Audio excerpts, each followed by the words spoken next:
Police और अदालत जब हाथ का खिलौना बन जाए तो फिर लोग भीड़ की शक्ल में इंसाफ करने के लिए सड़कों पर निकल आते हैं, वो भी खुलेआम।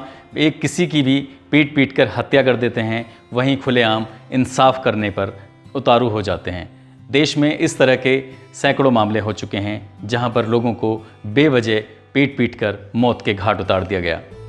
नमस्कार, आदाब, सत श्री अकाल। मैं उस्मान सैफ़ी, मैं बात कर रहा हूं हरियाणा प्रदेश के ज़िला मेवात के गांव खेड़ा खलीलपुर की।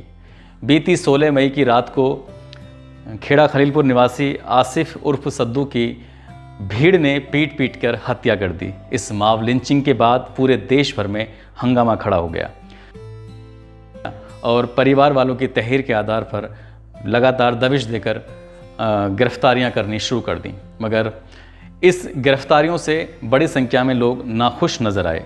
उन्होंने 30 मई को गांव इंड्री में एक महापंचायत आयोजित।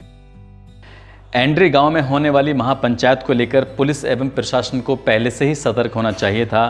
साथ ही उन लोगों को विश्वास दिलाना चाहिए था जो पंचायत में शामिल हो रहे हैं कि किसी भी निर्दोष को जेल नहीं भेजा जाएगा। जो भी आसिफ हत्याकांड में दोषी होंगे केवल उन्हीं को ही जेल भेजा जाएगा। कई बार मामले में होता क्या है कि पुलिस पूछताछ के लिए भी कुछ लोगों को उठा लेती है। इसका मतलब ये नहीं कि वह उन्हें भी जेल भेजेगी। उच्च अधिकारियों की जिम्मेदारी बनती है कि वह महापंचायत में शामिल होने वाले जिम्मेदार लोगों से वार्ता करें और वार्ता करके ये विश्वास दिलाएं कि इसमें केवल दोषी ही जेल जाएंगे, किसी भी निर्दोष को जेल नहीं भेजा जाएगा। इस महापंचायत में कुछ लोगों ने यहाँ तक कहना शुरू कर दिया कि आसिफ ने जो गलत काम किए थे, आसिफ ने जो युवतियों की वीडियो बनाई थी, उनको सोशल मीडिया पर वायरल किया था, उनके साथ जो गलत किया था, तो इसीलिए उसकी हत्या की गई है। वह खुलेआम एक मंच से ये स्वीकार करते हुए गौरवान्वित महसूस करते हैं और वो कहते हैं कि भविष्य में भी अगर इस तरह की बातें होती हैं तो फिर आगे से इस तरह की हत्या को अंजाम देने से पीछे नहीं हटा जाएगा।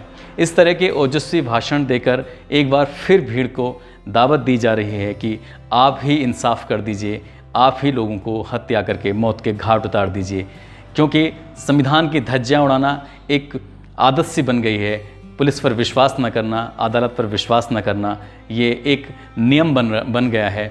जब कानून का कोई खौफ ना हो, अदालत पर विश्वास ना हो, तो इस तरह की घटना होना एक आम बात होती चली जाती है। मगर इतना सब कुछ होने के बाद भी प्रदेश सरकार खामोश रहती है।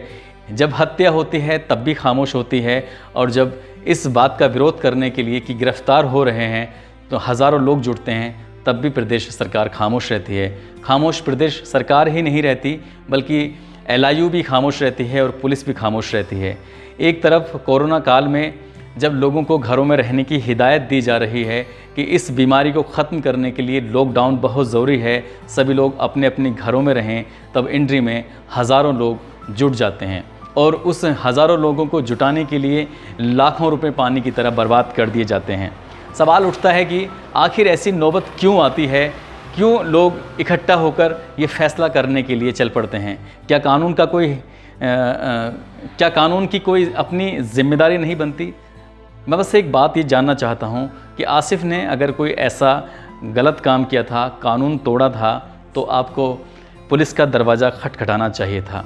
यदि आपकी स्थानीय पुलिस मामले में कोई गंभीर कदम नहीं उठा रही थी तो उच्च अधिकारियों के पास जाकर इस मामले की बात रखनी चाहिए थी, ताकि आसिफ को कड़ी से कड़ी सज़ा मिल जाती। लेकिन जिस तरह से भीड़ की शक्ल में जुटकर कुछ लोगों ने, कुछ युवाओं ने उसकी हत्या कर दी और घटना को अंजाम दे दिया, उससे न केवल आसिफ के परिवार वालों की मुश्किलें बढ़ी हैं, बल्कि हत्या को अंजाम देने वालों की भी मुश्किलें बढ़ी हैं। कानून कहते हैं कि जब IPC की धारा 302 किसी पेड़ पे भी अगर लगा दी जाए तो वह पेड़ भी सूख जाता है। तो इसलिए कानून का पालन करिए, अदालत पर विश्वास करिए और इस तरह का काम तो बिल्कुल ना करिए जिससे किसी की हत्या होती है। कबीरदास जी कहते हैं कि जाके पैर न फटी विवाई, वो क्या जाने पीर पर आई।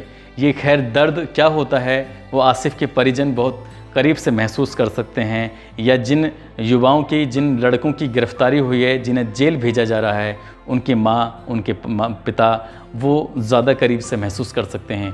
मैं या आप हम लोग बता सकते हैं और आप उसको महसूस कर सकते हैं, लेकिन दर्द होता क्या है, पीड़ा क्या होती है, जाने वालों को पता होता है। खैर, भविष्य में इस तरह की घटना ना हो, प्रदेश सरकार को कुछ कड़े कानून बनाने होंगे और ऐसे लोगों के खिलाफ कड़ी से कड़ी कार्रवाई करनी होगी जो लोग कानून तोड़ते हैं, चाहे वो आसिफ हों या फिर आडवाणी, पटवारी या कोई अन्य। तो कानून सबके लिए बराबर होना चाहिए, सजाएं सबके लिए बराबर होनी चाहिए। भीड़ को कतई कोई अधिकार नहीं है कि वो इकट्ठी हो और किसी को भी मौत के घाट उतार दे। धन्यवाद।